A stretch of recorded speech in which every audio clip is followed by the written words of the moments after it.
I am Leigh Graves Wolf. I work at University College Dublin in Ireland, and I work in our teaching and learning center. So, in that capacity, I teach on our graduate program for faculty and staff. I teach a few modules. One is called Reflective Practice, and then I'll be teaching next year a module called Active Learning with Technology. And in addition to the top program, we do a lot of workshops, and as you can imagine, right now, a lot of work in artificial intelligence and what that means for education. So, kind of a um, jack of all trades, master of none is what I used to say, but a master of some, we'll say. Fantastic. Yeah, that's great. Thank you. And so let's get straight to it. And let me ask you, who or what triggered your interest in educational use of technology? So I think I was thinking on this question, and I was very, very lucky in my formative years in education to have some amazing educators. And one of those teachers was Mr. Kelly. He was my sixth grade history teacher. And I remember very vividly an assignment where we had to take a tape recorder and go and interview a member of the community. And that was sort of the first, I wouldn't say the first educational technology, because I also remember kindergarten programming some basic stuff on the computer. But that was the first time really I saw technology integrated into learning seamlessly. It didn't seem like an add-on. It was just a normal thing. And then I was lucky that Mr. Kelly moved from the middle school to the high school. So I had him again later in my high school experience, and he had a Mac on his desk, and it just was so seamless. So I'd say he was one of my role models for just knowing that technology and education were inherently twined together. Now, he would have been a pioneer in those days, but luckily it just seemed sort of normal to me. So Mr. Kelly is always in the back of my head as sort of one of the people that started me along this journey. Cool. Thank you. And what would you say now is your main motivation behind your use of educational technology? So my career sort of has developed over time. My original career was a disc jockey on the radio and then kind of fell into educational technology along the way. But currently, it's through all those life experiences and having done a doctorate in educational technology and educational psychology. I directed a Master of Arts in Educational Technology program for a long time. So I think it's just sort of been my life's work to do this. So it just it'd be hard for me to imagine a life extracted from educational technology, if that makes sense. It just Yeah. feels like the place where I am and need to be. So that sort of orientation to the world is what motivates me as well. So even though in my current position as a educational developer. It doesn't have the word technology in there, but it's always sort of just a part of the way that I see the world. Yeah, that's fine. Thank you. Yeah. And could you maybe tell us a story, or however you'd like to describe it, really? What's, in your experience, effective educational use of technology? And the question on the paper here says informal education, but I'd say personally, if I were changing the question, generally about learning, so it could be that it's related to formal education, but happening at home, for example. I don't know. I just want to open it up for you in a way by saying that. Yeah. Sure. I had a mentor, one of my professors in grad school, that was very adamant that there were no best practices, and he Yeah. would never allow us to say that word. We could only have well-informed practices, and so I bring that up because I think that there are multiple, versions of what what the best or what effective integration can look like. And I'll go back to the Mr.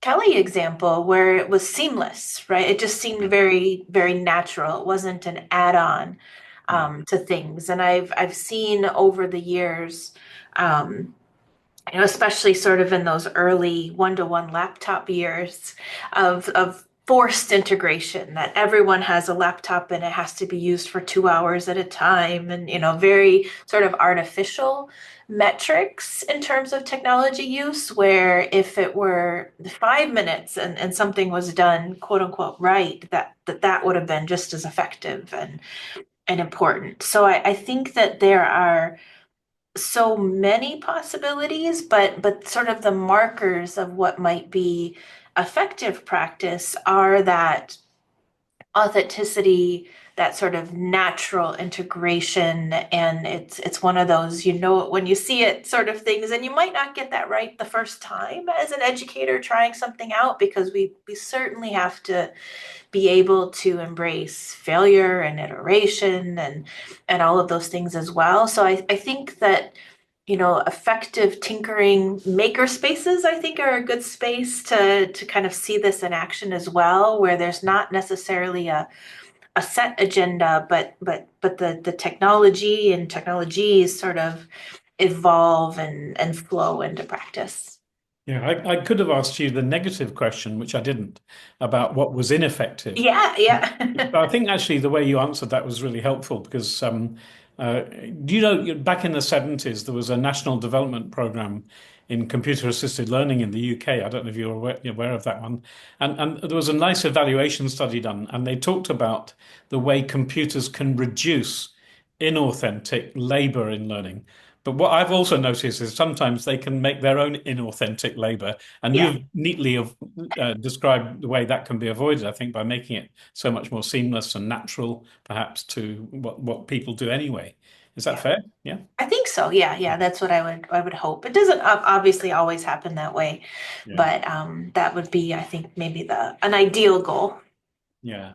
And the next question is kind of close, but it's got that different side to it, which is about learning outcomes. Can you tell us about effective learning outcomes from education use of technology in education that you've experienced?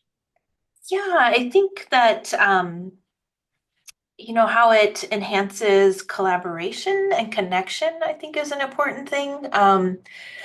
We've kind of touched a bit on fragmented social networks now, but there was a time when the social media side of technology really connected us globally in a very incredible transformational way.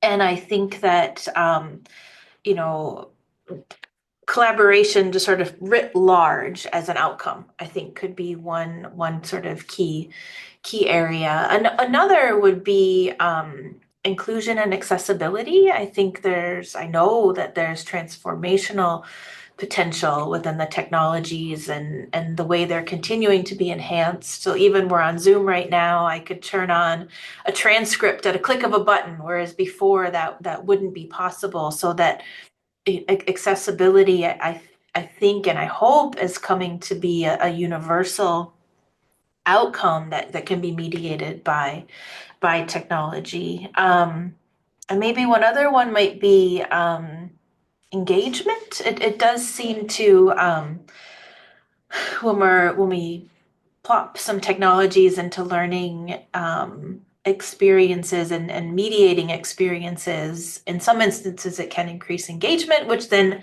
helps to increase understanding and things like that as well. So I'd say those might be three things. Super, super. I mean, this is a really hard question I'm going to ask you now. Yeah. Well, it would be for many people. It might not be for you. What is your philosophy of education, do you think? Yeah, that was a hard one. And I laugh because in one of the modules I teach, I ask other people to write their philosophy of Yeah, education yeah, exactly. and then hope that they don't look at look for mine. But I Yeah, have recently sat down and worked on articulating it. Again, this is an exercise many of us have to do yeah, in formal education. And I'd say I certainly don't have my own. I'd never claim to be that smart, but there are very smart people out there that can articulate things well. And a couple of my influences are Nell Nodding. So the care and education is a big um, part, I think, of who I am as an educator and philosophies of care. I like the concept of bricolage from Levi Strauss. I think, taking bits and pieces from here and there, connecting that to things like the makerspace movement are another big component of my educational philosophy. I'd say I draw on bell hooks as well and critical and liberatory educational experiences. Um, More contemporary, Ruha Benjamin and her work in social technologies and the way that she looks at things from a critical perspective. All of those, it's a continually evolving philosophy. And I think as I've um, we'll say matured over the years, it definitely has moved in a much more critical stance. And I think that term critical um, has some misinterpretations as being negative sometimes, but it's definitely um,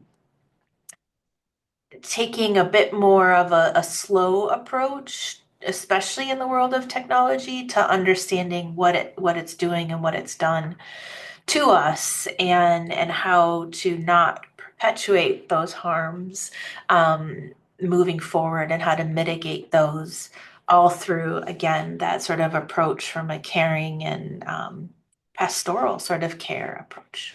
Yeah. It's interesting. I always want to jump in when you speak, Leigh, because every single word you say triggers new ideas in my head. And that business of being critical is so important, surely, in technology and education in particular, which is the technology, the social media has surely brought us into a new world of untruth and truth, Yeah. where criticality must be so vital, so much more than ever before. Yeah. And that really that makes me want to criticize the next question before I even ask it. The next question is a bit like, when did you stop beating your husband? It says, in your experience, how is knowledge transferred? Well, is knowledge transferred? Is that actually what happens? So you can tell me any answer you like to that question. I won't mind if it's one that says I don't think it's transferred at all. But something else happens instead. And whatever you think, I mean, I'd be interested in your views on that, because it's one that I would particularly pick up on. Yeah, I did. When I saw the question in advance, it definitely came from a specific epistemological stance of that you Yeah. think knowledge can be transferred. But that's with the educational psychology background. I understand where that question came from and Yeah. how knowledge has been presented over time. And there's certainly, I don't think, not a singular way that it is generated. I would say more knowledge is generated and shared instead of transferred. But educational systems have been set up in a banking model, an industrial model for transfer. So in fairness, that is a fair question, I think. And people, we all want to slag a lecture and didactic education, but that's one way knowledge is transferred, and it's not necessarily all evil and bad. I've sat in tremendous lectured and learned so much from. I just want to agree with you 100%. I'm a dyed in the wool constructivist. So for me, when you're in a lecture, constructivism is happening as well, because you're listening and making ideas in your head as you listen. It's not like you're simply absorbing the words and taping them into your head like a magnetic tape recorder. It's not at all like that. So, No, but we could probably spend the rest of this time talking about that. we could, and just a small add-on to that. The Yeah, same please. professor that told me there's no best practices. Steve Weiland, Dr. Steve Weiland is his name. He was one of the people that really shaped my own thinking in online education, which is another area of my interest and expertise. And the way that he created online courses and modules, he and I'd say I don't know if he would label himself a constructivist, but he did not do discussion boards. He did not want any of that, but he said students are in dialogue with the content, in the readings, and that's still, to your point, that is constructivist and constructivism. It Yeah, doesn't necessarily also need humans in there, physical humans, like humans wrote the text as well, right? yeah, So we are interacting with yeah. things even though they might not talk back to us. Right. There is this thing called thinking that we do Yeah, internally and have a conversation with ourselves in which we can be quite critical and quite contrarian and build new ideas quite readily, even though it may be amplified by conversation with others. And yeah, you can tell I want to talk about that, but I won't. I'm going to I move. I want to get back to you and say the next question, and for listeners, luckily the second last one. Um, what pedagogy do you think best supports the educational use of technology? So I'm now pushing you into those kinds of languages, if you don't mind. yeah, I mean we brought You've up. said something about this already, I think, but Yeah, we've yeah, talked about constructivism. There's connectivism as well. I think if I had to label two sort of areas of scholarly work around there, that's where I might point in terms of pedagogies and frameworks that help support learning, and specifically learning with technologies in particular. And as you very well know too, there are volumes and volumes of work and other extremely intelligent people that have studied that and that support those as pedagogical frameworks for learning. yeah, yeah. Is there any particular author or shall we say camp that you would particularly be excited about in that world? Um, Well, I'm a student of Punya Mishra and TPACK. So Yeah, I actually, when I worked at Michigan State, I sat between Matt Kaler and Punya Mishra. My office it was right in the middle. So I would joke that fantastic. I was a sweet spot in between Yeah, the two, but that has been, personally influential on me and in the work that yeah, I've done. And our master's program was sort of built around that model. So that's been a really helpful framework. And one I think too is a great one to look at as an evolutionary model as well. Over the years, it's changed, and things have been added on to the framework, and just to see the scholarly community around it, and the work in trying to bridge the scholarly side with practice, I think, which has been really interesting to be a part of. yeah, brilliant. Yeah. Now here we are. We're on the last track, the last lap of the race. Um, Formal education in the 21st century should look like fill in the blank, and because fill in the blank. I think it should look like a whole bunch of different things because there's not a singular answer, I don't think, to that question. I think, and going back to TPACK, there's a dotted line around the Venn diagram which represents context, and that the TP and technology, pedagogy, and content can change based upon context. And I think that is increasingly important as we try to break centuries of industrial education models that were all based upon the same set of standards. And we have technologies available to us. We have for many years now to differentiate instruction, right? And to create multiple means of representation linking to universal design for learning. These are all models and techniques that have been proven to be effective for reaching multiple learners. So I think if we can keep moving towards the complexity and honoring complexity and resisting that need to standardize, which is the pull is so strong. Yes. We both work at universities. At the end of every semester, here in UCD, we rent out the RDS, which is a huge conference center, and there's desks and rows and standardized tests. Like if we, it would be incredible if we could break that model of assessing learning and finding it, not just finding new ways. There are ways out there that people have explored. So I think that with the onset and all the conversations around ChatGPT and that's effect on assessment, we had COVID impacting assessment and education. We saw some new models emerge in that spot. We saw creativity, and then we've gone back to to what we're comfortable with, which I understand. So I would say, to sum that up, that I would hope as we evolve that there are multiple ways that we can imagine education, and find ways to break systems that are broken. Yeah, yeah. I find it really interesting, that debate. I think we could spend another hour talking about the way in which assessment shapes us and the way it belittles, in a way, the richness and diversity of humanity. I don't know if you'd agree with that. I do actually, yeah. That's cool. Yeah. Absolutely, Yeah. Well, I like to finish on a note of agreement. And look, Leigh, it's been really lovely hearing you, and knowing that you're such an effective, by all accounts, practitioner in your work, and so good at what you're doing. And then to hear your very practical experience, as well as these pretty, I think, ambitious ideas.